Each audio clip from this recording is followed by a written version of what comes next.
우리는 지난 3월 9일 날 이 나라, 이 민족의 장래를 위해서 지도자를 뽑는, 누구를 뽑을 것인가 선택을 해야 되는 그런 귀한 날을 보내왔습니다. 국가의 미래를 생각하면서 한 사람의 지도자를 뽑는 것을 굉장히 중요하게 여겨서 그 한 사람을 선택을 하는데 온 힘을 다 기울이고 관심을 뒀습니다. 자, 오늘 우리가 살아가는데 세상적인 나라와 민족을 이끄는 지도자 한 사람을 뽑는 그 선택에서도 이렇게 중요한데, 우리는 우리가 하나님으로부터 주어진 영원한 생명을 취하는 이것을 선택하는데 얼마나 중요한가라고 하는 것도 이 시간 말씀을 통해서 한번 생각해보는 그런 시간을 갖기를 소원합니다. 그래서 하나님께서는 성경을 통해서 우리에게 영원한 생명을 얻고 주님께서 주시며 주님으로부터 오는 복과 낙을 누릴 수 있는 길이 어떤 길인지 우리에게 그 길을 걸어가라고 말씀을 하고 있습니다. 자, 성경을 통해서 보면 우리가 살아가고 있는 인생은 충분히 우리가 알고 있는 것처럼 인생길, 낙내길 이렇게 비유를 하고 있죠. 또 어떤 사람들은 우리가 살아가는 삶을 여행자로서의 삶을 산다라고 이야기를 하기도 하죠. 여행이라고 하는 것은 출발지가 있으면 종착지가 있기 마련이죠. 근데 사람들은 태어나면서 내가 어떤 길을 걸어갈 것인지 내 의지와는 상관이 없이 선택을 해서 걸어가야 할 길이 있다라는 것이죠. 물론 어떤 길을 선택하여 가든지 그것은 개인의 자유이겠지만 그 선택한 길을 걷고 그 걸어간 삶의 결과에 대한 것은 자기 자신이 책임을 져야 하는 것이죠.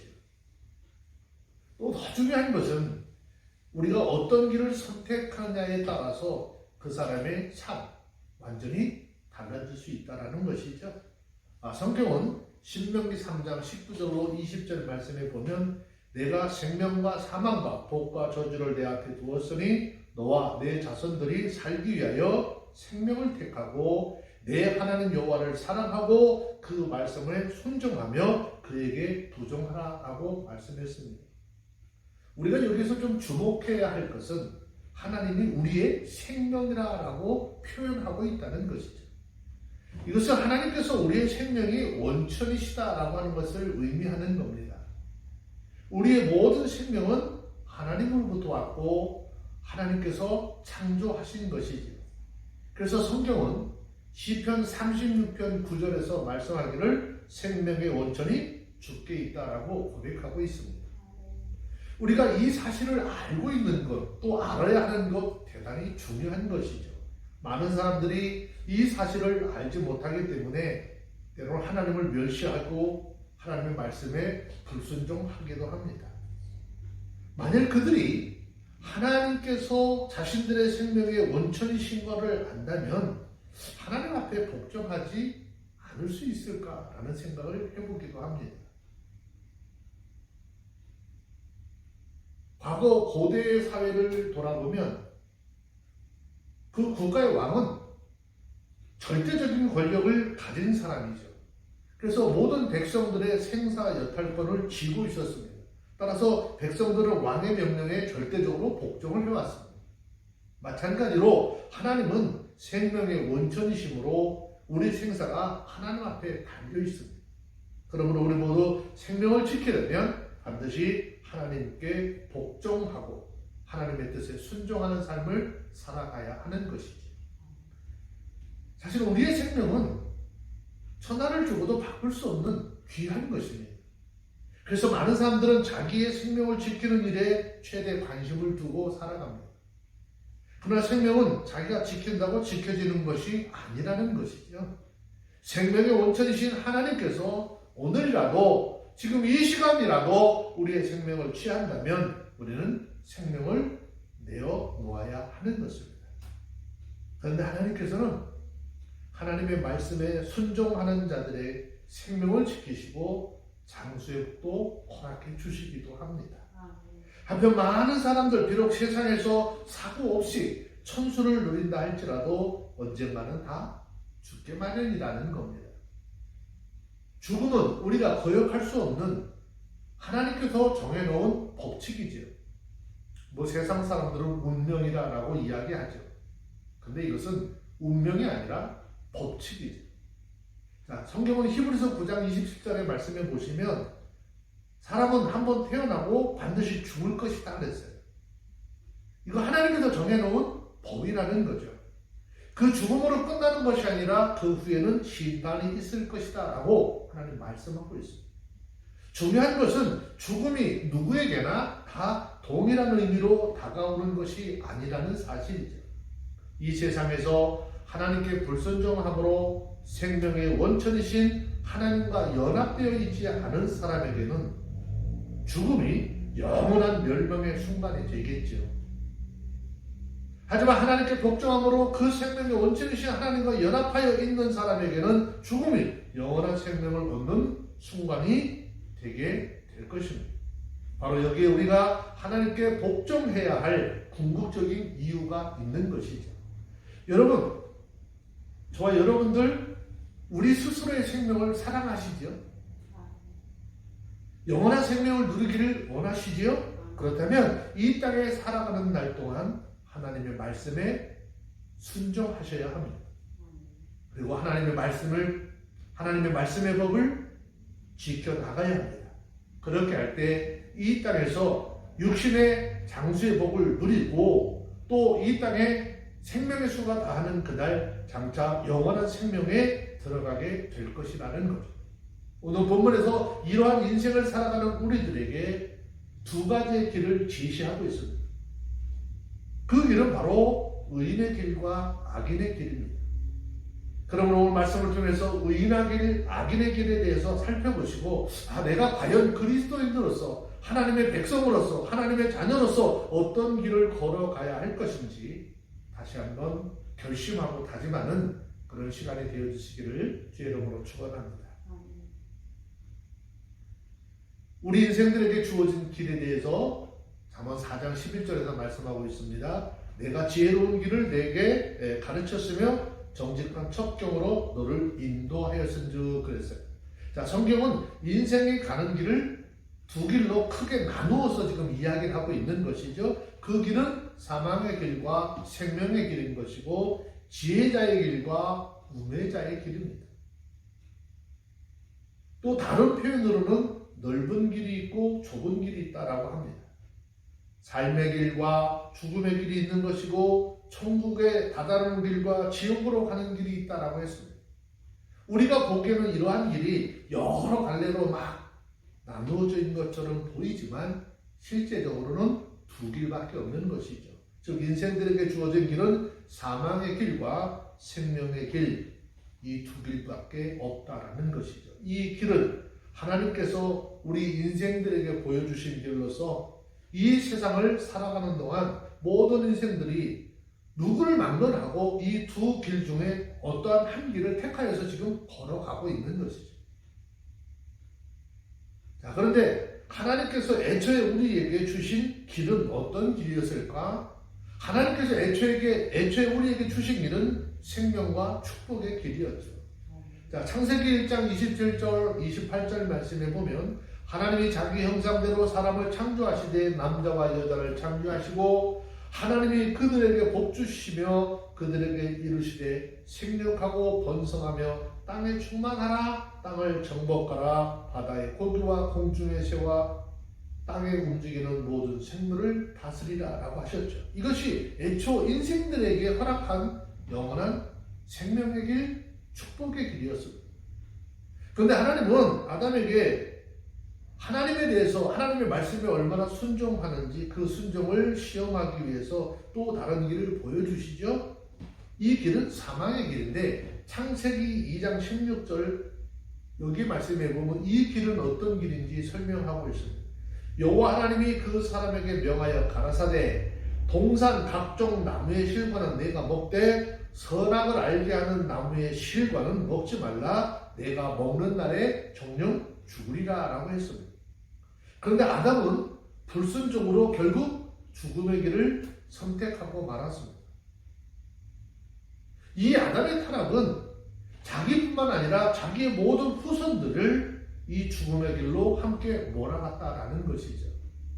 자, 이 사실에 대해서 성경은 로마서 5장 12절에서 말씀합니다. 한 사람으로 말미암아 죄가 세상에 들어오고 죄로 말미암아 사망이 왔나니 이와 같이 모든 사람이 죄를 지었으므로 사망이 모든 사람에게 이르렀느니라 그랬습니다.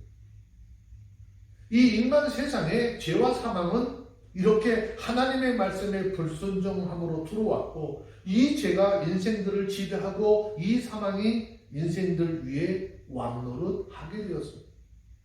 하지만 우리를 사랑하신 하나님께서 이 사망의 길에서 우리를 건져내기 위해서 예수 그리스도를 이 땅에 보내셨고 그 예수 그리스도를 통해서 새로운 생명의 길을 열어주셨고 우리에게 믿음으로 이 생명의 길을 걸어가라라고 말씀하고 있습니다. 자, 그러면 우리가 한번 생각해 봐야 될 것은 우리가 이 길을 걸어가면 어떤 일들이 생겨날까라는 것이죠. 자, 잠언 4장 12절 13절 말씀에 보시면 다닐 때 내 걸음이 곤란치 아니하겠고 달려갈 때 실족하지 아니하리라. 훈계를 굳게 잡아 놓치지 말고 지키라. 이것이 내게 생명이라 그랬습니다. 12절에 말씀하고 있는 다닐 때라고 하는 이 말은 매일매일의 일상적인 삶을 비유적으로 나타내는 말이죠. 또 곤란하다라고 하는 말은 좁다, 협착하다 뭐 그런 뜻을 가지고 있습니다. 즉 이 말씀의 의미는 우리가 믿음 안에서 삶을 살아갈 때 우리의 삶에 내적으로 외적으로 속박이나 억압을 받게 될 것을 말씀하고 있지만 하나님의 말씀에 가르침을 받아서 인도함을 받는 사람은 범사에 자유롭고 또 형통하게 될 것이라는 말씀을 하고 있는 것입니다. 또 달려갈 때 실족하지 아니하리라 이렇게 했어요. 자, 이 말은 어떤 일을 신속하게 처리해야 될 긴박한 상황을 이야기하는 거예요.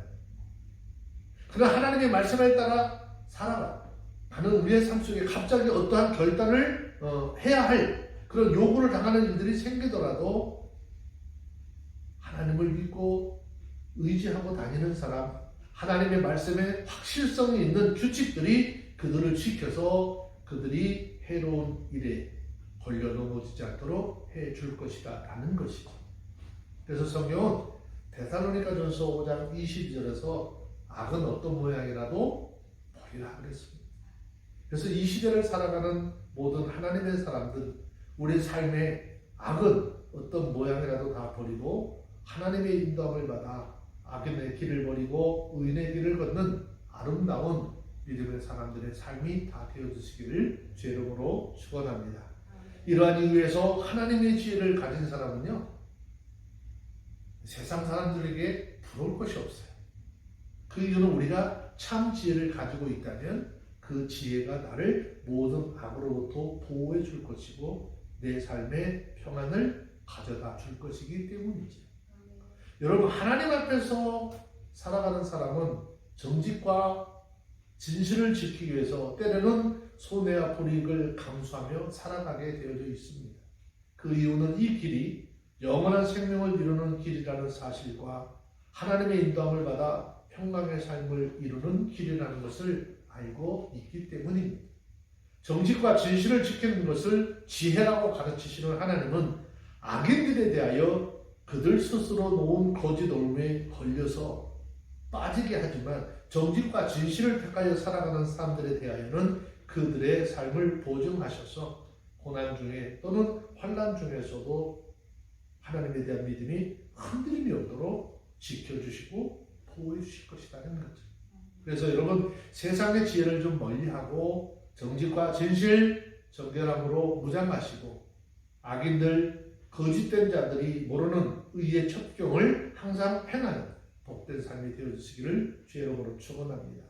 그래서 잠언 4장 13절 말씀해 보시면 훈계를 굳게 잡아 놓치지 말고 지키라. 이것이 내게 생명이라 라고 했습니다.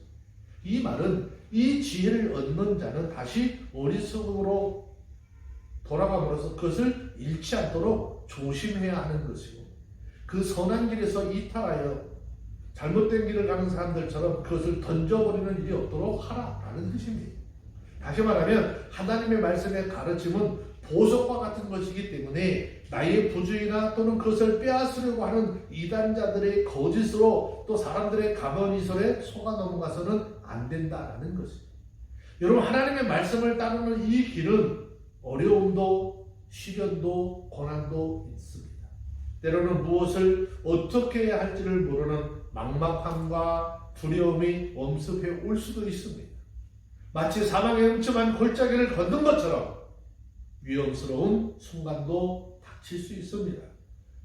이와 같은 시련을 인하여 하나님이 말씀을 놓은 것, 잠시 잠깐 하나님의 말씀을 놓고 세상적인 방편을 따라 붙잡는 것이 사는 길처럼 엮여질 때도 있겠지요. 하지만 그 순간에도 하나님의 말씀을 붙잡고 하나님에 대한 믿음의 끈을 결단코 놓지 말라라는 것입니다. 그럴수록 오히려 죽을 각오로 끝까지 하나님의 약속의 말씀을 붙잡아야 하는 것입니다. 고난과 어려움이나 시련이 닥친다 해도 하나님의 말씀을 붙잡을 때 하나님은 그 말씀을 의뢰하는 사람, 그 말씀을 붙잡는 사람이 생명을 버리지 아니하고 영원한 생명의 자리, 축복의 자리로 옮겨 주실 것이기 때문이죠. 그래서 14절, 15절 말씀에 보면 우리가 매일 걸어가는 길, 악인의 길 따라다니지 말라라고 말씀하고 있어요.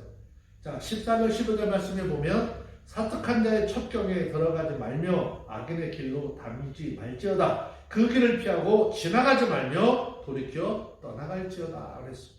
이 사실 악한 길은 언제나 우리와 멀리 있는 것이 아니라 가까이 있습니다. 이 악한 길로 가자고 꼬드기는 게 나하고 상관이 없는 사람이나 나하고 가장 가까운 사람들이 이 길을 가자고 꼬드길 수도 있습니다. 그렇기 때문에 본문에서 항상 이러한 유혹의 손길이 있다는 것을 알게 하고 경계시켜서 그 악한 길을 가지 않고 돌이키기를 요구하고 있는 것이죠. 우리가 이 악에서 돌이키기 위해서 14절 말씀하고 있는 것처럼 사특한 자의 첩경에 들어가지 말아야 한다는 것이죠. 우리가 악한 길로 한번 들어가게 되면 좀처럼 그것에서 빠져나기가 너무너무 힘들고 어려운 거예요. 우리 주변을 둘러보면 호기심 때문에 한번 해본 것이 결국 비참한 결과를 가져오는 경우를 굉장히 보게 됩니다. 아주 꽤 오래전에 방송에서 청소년들의 흡연에 대한 것을 다뤘죠. 요즘에도 청소년들 흡연 문제 굉장히 심각한 문제예요. 어떤 여자 대학교 3학년이었었나 그래요. 근데 담배를 끊지 못해서 굉장히 괴로워하고 고통스러워하면서 그 대화를 나누는 모습을 봤어요. 진행자가 묻습니다. 언제부터 담배를 피웠느냐라고 물으니까 중학교 다닐 때 친구들과 함께 호기심으로 한번 피워왔다는 거예요. 근데 호기심으로 한번 피우기 시작했는데 그것이 습관화되어서 이제는 아예 끊을래야 끊을 수 없는 그런 지경에 이르렀다라고 하는 것이죠. 그래서 본문에서 악인의 길로 다니지 말라고 합니다. 이 악인의 길도 한번 발을 들여놨는데 재미있고 즐겁고 하다 보면 계속해서 빠져들어갈 수 있기 때문이죠. 혹 실수로 악인의 길에 들어갔다 할지라도 그곳에서 빨리 빠져나와야 하고 다시는 가지 말라는 것입니다. 그곳에 계속 있게 되면 패망의 길을 걷게 될 수밖에 없는 것입니다. 여러분, 왜 악한 길을 가지 말라고 하죠? 악인의 길을 왜 함께 하지 말라고 합니까? 이런 사람들이 모이면 무엇을 하게 될까요? 어떤 일을 하게 될까요? 본문 4장 16절, 17절에서 말씀하죠. 그들은 악을 행하지 못하며 자지 못하고 사람을 넘어뜨리지 못하면 잠이 오지 아니하며 불의의 떡을 먹으며 강포의 술을 마시니라 그랬습니다. 먼저 16절의 말씀은 행동이 또 습관적인 상태를 나타내는 말씀이죠. 이미 악한 행위를 하는 데 있어서 아주 상습화된 그들의 악행이 마치 음식을 먹어야 그 생활을 유지할 수 있는 것처럼 아주 일상적인 현상이 되어버렸다는 것입니다. 그리고 17절에 불의의 떡을 먹으며 강포의 술을 마심이라고 했는데 불의의 떡과 강포의 술이 의미하는 바는 모두 불의하고 폭력적인 방법으로 어떤 자기들이 원하는 것을 획득한 소득을 나타내는 말입니다. 이것은 악인들의 삶의 방편 자체가 악의적이라고 하는 사실을 그대로 보여주고 있는 것입니다. 그래서 15절에서 악인의 길에서 빠져나올 수 자신이 없거든. 그곳에 들어갔는데 빠져나올 자신이 없거든. 아예 그 길을 피하라고 우리에게 말씀하고 있는 것이죠. 여기서 말하는 피하라고 하는 말의 뜻은요, 거절하다, 싫어하다라고 하는 의미인데, 창세기 39장 12절 보면 요셉이 보디발의 아내의 유혹을 이길 수 있었던 것은 바로 그의 유혹을 적극적으로 피했기 때문인 것이죠. 이 말씀을 통해서 우리에게 교훈하는 것은 죄의 자리를 적극적으로 피하라는 말입니다. 그래서 우리 모두는 어떤 일을 만났을 때 내가 그곳에서 내 신앙, 내 믿음으로 이것을 이길 수 없다면 그 자리에서 빠져나와야 합니다. 도망쳐 나와야 하는 것이죠. 자, 그러면 의인의 길과 악인의 길은 어떤 차이가 있을까? 자, 18절 19절 말씀해 보세요. 의인의 길은 돋는 햇볕 같아서 점점 빛나서 원만한 광명에 이르거니와 악인의 길은 어둠 같아서 그가 거쳐 넘어져도 그것이 무엇인지 깨닫지 못하느니라 그랬습니다. 여기서 말하는 돋는 햇볕이라고 하는 말의 의미는 새벽에 떠오르는 빛 또는 여명이라는 뜻으로서 해가 어둠 속에서 떠올라 중천에 이르러 그 빛을 발하듯이 의로운 자의 삶은 점진적으로 성장하여서 궁극적으로는 하나님이 원하시는 모습을 온전한 모습으로 갖게 되는 것이고 또 그로 말미암아 하나님의 영광을 그 삶을 통해서 나타나게 된다라고 하는 비유적인 표현입니다. 특별히 여기서 말하는 돋는 햇볕의 의미는 도덕적인 선함을 상징하는 의미로 사용이 되었죠. 자, 성경은 에베소서 5장 8절에서 말씀하죠. 너희가 전에는 어둠이더니 이제는 주 안에서 빛이라 빛의 자녀들처럼 행하라. 빛의 열매는 모든 착함과 의로움과 진실함에 있느니라 라고 했어요. 우리가 하나님의 말씀을 따라 살면서 그 속에서 착함의 열매, 의로움의 열매, 진실함의 열매를 맺으면 그 사람의 삶, 장래에 대한 소망이 있다는 것이죠. 그러나 악인의 길은 어둡다고 그랬어요. 자, 악인의 길은 예수님이 빛을 비춰주지 않기 때문에 어둡고 캄캄하고 또 걸려 넘어져도 무엇 때문에 걸려 넘어졌는지 깨닫지 못한다는 것입니다. 그리고 악인의 길은 아예 빛을 싫어하고 어둠을 더 좋아하는 것이죠. 그래서 예수님께서 요한복음 3장 19절 20절 말씀해 보면 이스라엘 백성들, 유대 백성들에게 정죄하는 말씀을 하죠. 그 정죄는 이것이니 곧 빛이 세상에 왔을 때 사람들이 자기 행위가 악함으로 빛보다 어둠을 더 사랑하는 것이니라. 악을 행하는 자마다 빛을 미워하고 빛으로 오지 아니하나니 이는 그 행위가 드러날까 함이오라고 했어요. 악인들은 악을 행하면서도 악인 줄 모르는 거예요. 왜냐? 그 길이 어둡고 그들의 심령이 또한 어둡기 때문입니다. 즉 인간 본성 자체가 악함으로 빛보다 어둠을 택하며 더 나아가서 죄로 점점 오염이 되고 악을 행하면서도 그것이 악인 줄 모릅니다.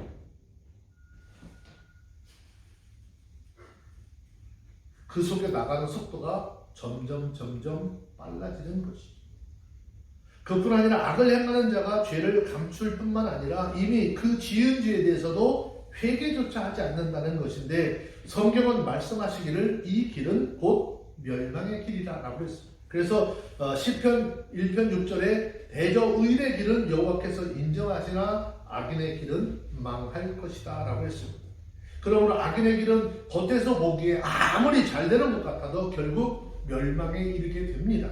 이러한 이유에서 우리는 악인의 길로 행하지 말아야 한다라는 것이죠. 무엇인가 순간적으로 잘 되는 것 같아도 그 결과는 멸망이기 때문에 악인의 길과 또 그들이 잘 되는 것 부러워하거나 쫓아서는 안 된다는 것이죠. 그래서 본문에서 말씀에 우리에게 악인의 길을 걷지 말 것에 대해서 집중적으로 말씀을 하고 권면하고 있어요.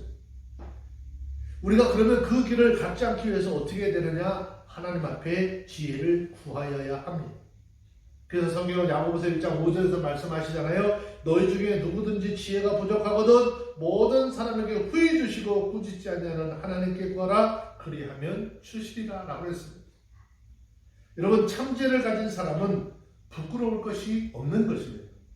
그 이유는 우리가 참 지혜를 가지고 있으면 그 지혜가 나를 모든 악으로부터 보호해 주실 것이고 내 삶의 평안을 가져다 줄 것이기 때문입니다. 그러므로 인생의 승리, 그것을 얻는다면 지혜를 얻은, 그리고 그 지혜를 따라 삶을 살아가는 우리 모두가 되어주시길 바랍니다. 그 지혜를 따라 살아가는 그 삶에 참 생명이 있는 것이고 영원한 축복이 있는 것이고 주님께서 우리에게 허락한 천국에 들어가는 복된 길이 될 줄로 믿습니다. 기도하겠습니다. 하나님 감사합니다. 오늘 인생의 승리자들이 되기 위해서 하나님으로부터 오는 지혜를 얻게 하시고 그 지혜를 얻어 하나님의 말씀을 분별하게 하시고 이 세상에 믿음의 길, 생명의 길을 걸어가는 우리 모두가 되게 하여 주옵소서. 오늘 우리 하루하루의 삶이 매일 어떠한 선택을 해야 하는 삶을 살고 있습니다.